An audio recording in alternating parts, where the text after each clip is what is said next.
अस्सलाम वालेकुम। मेरा नाम है नूर और मैं वेलकम करती हूँ आपको, आप तमाम लोगों को अपने YouTube channel Noor the story teller में।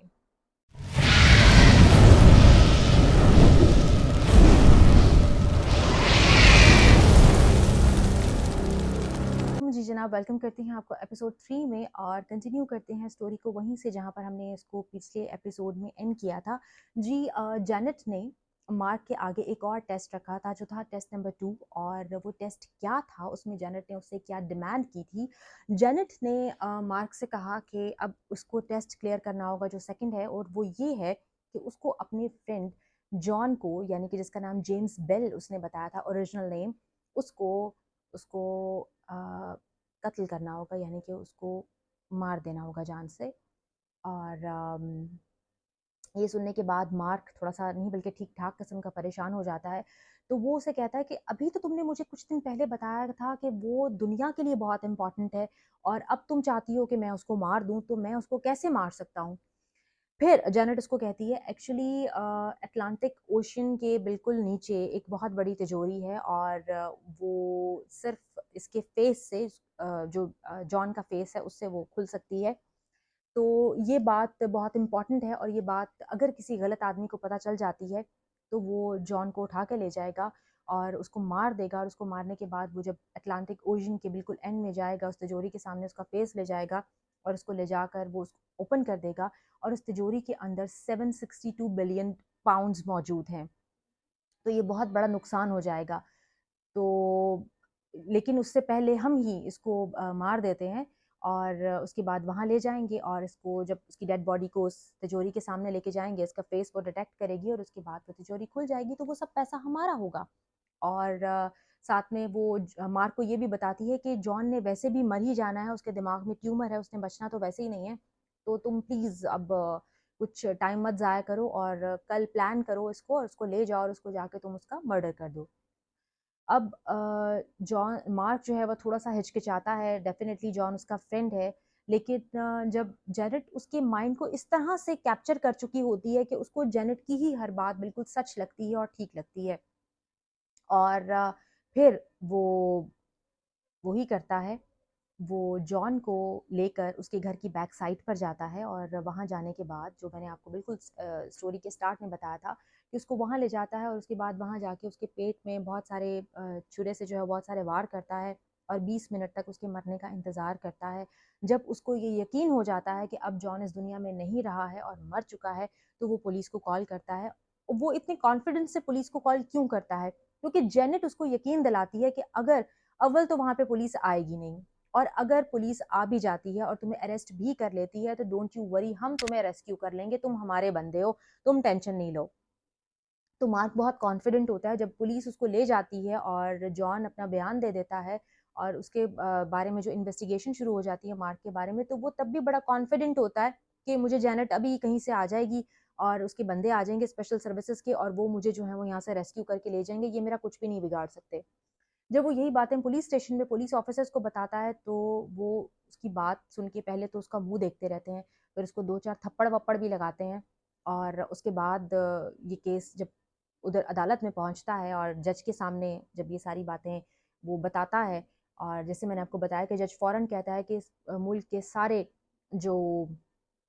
फिल्म मेकर्स हैं वो कहाँ हैं, वो जहाँ कहीं भी हैं वो फ़ौरन से पहले आएँ और आके स्क्रिप्ट पर एक मूवी बनाएँ या कोई सीरीज़ बनाएँ।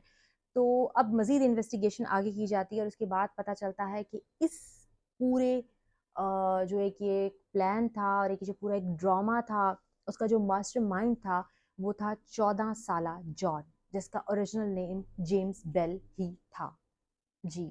वो ये सारा प्लान जो है वो बनाता है, और वो जस्ट 14 इयर्स का है, और मार्क को फँसाता वही है। अब वो मार्क को क्यों फँसाता है? जैसे कि मैंने आपको स्टोरी के स्टार्ट में बताया था कि जो जॉन है, यानी कि जेम्स बेल जिसका नाम है ओरिजिनल,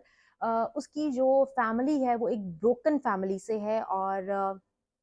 स्टडीज़ में वो बहुत अच्छा है, इंटेलिजेंट है, लेकिन उसकी लाइफ कंप्लीट नहीं है, और उसकी मदर की तरफ से भी उसको कोई ख़ास तवज्जो नहीं मिलती है। वो अपनी एक्टिविटीज़ में बिज़ी रहती हैं, और फादर से उसका मिलना-जुलना होता ही नहीं है। तो इसी तरह जब वो चैट रूम्स जॉइन करता है तो उसको मार्क मिलता है, और जब वो मार्क से बातें करता है तो उससे बातें करने के बाद उसको ये एहसास होता है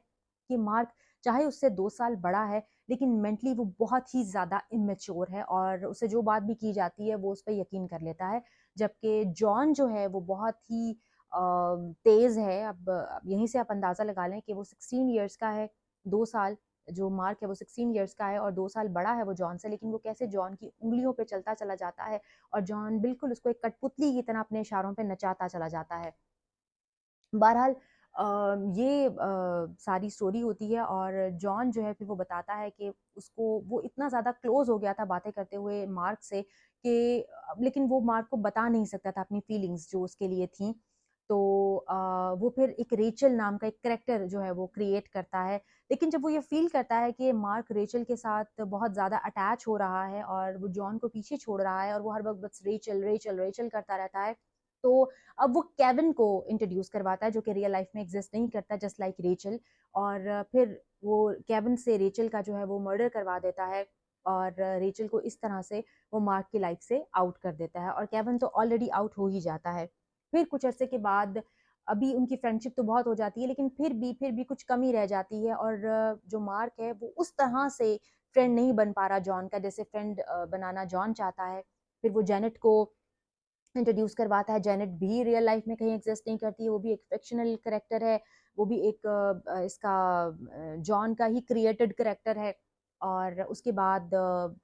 फिर वो चाहता है कि मैं क्योंकि वो अपनी लाइफ से सेटिस्फाई नहीं है, वो जीना भी नहीं चाहता, लेकिन वो ये चाहता है कि मैं मरूँ तो मैं मार्क के हाथों मरूँ और मेरी लाइफ में और कोई ना आए।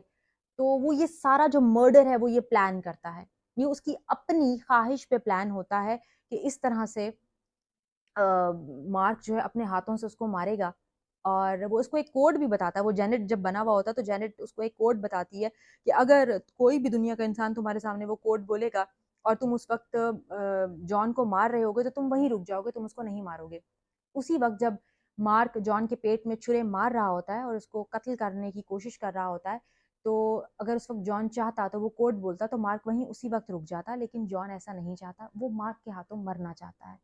बहरहाल ये केस जब सामने आता है तो पूरा ब्रिटिश मीडिया और पूरा जो ये ब्रिटेन है वो अपना यूं सर पकड़ के बैठ जाते हैं कि क्या एक 14 साल का लड़का इतना क्रिमिनल माइंडेड हो सकता है और इस तरह से वो किसी के माइंड के साथ खेल सकता है। बहरहाल मार्क जो है उसको सिर्फ क्योंकि वो अंडर एज होता है, 16 इयर्स का होता है, 18 इयर्स का वो होता नहीं है, वो एक माइनर कंसीडर होता है, तो उसको सिर्फ 8 माह की जेल होती है और उसके बाद उसको बेल मिल जाती है। और जो जॉन है उसका क्योंकि मेंटल इश्यूज हैं, वो मेंटली सिक है, तो उसको वो एक मेंटल हॉस्पिटल जो है वहाँ उसके इलाज के लिए भेज देते हैं। ये थी आज की कहानी और आई होप कि ये सुनने के बाद आप भी परेशान हो गए होंगे कि क्या कोई अपना ही मर्डर खुद ही एक चैट रूम में बैठ के प्लान कर सकता है। तो अगर आपको मेरी बात कुछ अजीब लग रही है, जो कि मुझे खुद भी बहुत अजीब लगी थी जब मैंने इस पे रिसर्च की थी, तो आप इसको गूगल कर सकते हैं। आप जब इसको गूगल करेंगे तो ये पूरी स्टोरी और इस पे सारा कुछ आपके सामने आ जाएगा। और मैं आपको एक बहुत मज़े की बात बताऊँ कि ब्रिटिश मीडिया और ब्रिटिश गवर्नमेंट बहुत सालों तक